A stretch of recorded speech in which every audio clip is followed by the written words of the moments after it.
So what's up mga idol? Ako nga pala si Judes Kibik. Alam kong hindi kagandahan ang aking mga video, ngunit pwede po bang makahingi ng kahit konting suporta mga idol? Tara, samahan nyo ako sa aking vlogging era. Kapag nakita nyo nga pala itong video ko sa wall nyo, maaari po bang magpalambing ng isang comment, like, and share mga idol? At pakitapusin na din po yung panonood sa aking video.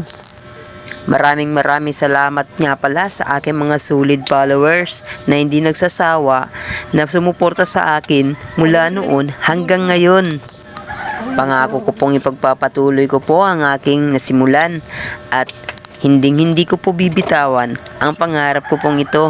Malay po natin balang araw ibigay na po ni Lord ang hinihingi natin sa Kanya na sumikat dito sa vlogging era. Wala namang imposible mga idol. Kung yun talaga ang pangarap mo, dapat sabayan mo lang po ng dasal at determinasyon, at balang araw ibibigay po ng Panginoon kung ano po ang nararapat para sa iyo. Ang mahalaga po ay hindi ka po tumitigil at pinagsisikapan mo pong matupad ang mga pangarap mo. Malay nyo po, balang araw, ito po pala yung maging dahilan para makatulong ako sa pamilya ko at sa ibang tao. At syempre, para magkaroon na din ng magandang kinabukasan ang sarili ko at ang buong pamilya ko, at na makatulong din po sa ibang tao. Wala namang masama sa pangangarap, kasi sabi nga ng iba, kung mangangarap ka naman lang din, taasan mo na yung pangarap mo. Basta pagsikapan mong maabot ito, at syempre sabayan mo palagi ng dasal at tiwala sa Diyos, dahil balang araw makukuha mo rin ito. Basta tiyagain mo lang ng tiyagain. Wala namang madali dito sa mundo. Wala namang malaki na nagsimula sa pagiging malaki.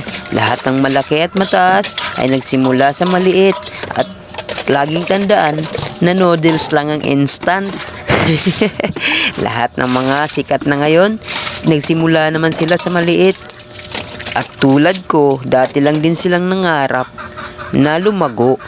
At ayun nga, lumago nga sila dahil hindi sila tumigil at tsinaga nila ng tsinaga para maabot nila ang mga pangarap nila sa buhay. Kaya bakit di natin sundan yung mga ginawa nila para maabot yung mga pangarap nila? Malay mo, tayo naman ang maging katulad nila. Diba? Wala namang imposible sa mundong ito. Basta ang importante, wala kang ibang tinatapakang tao at pinagsisikapan mo na makuha ang pangarap mo.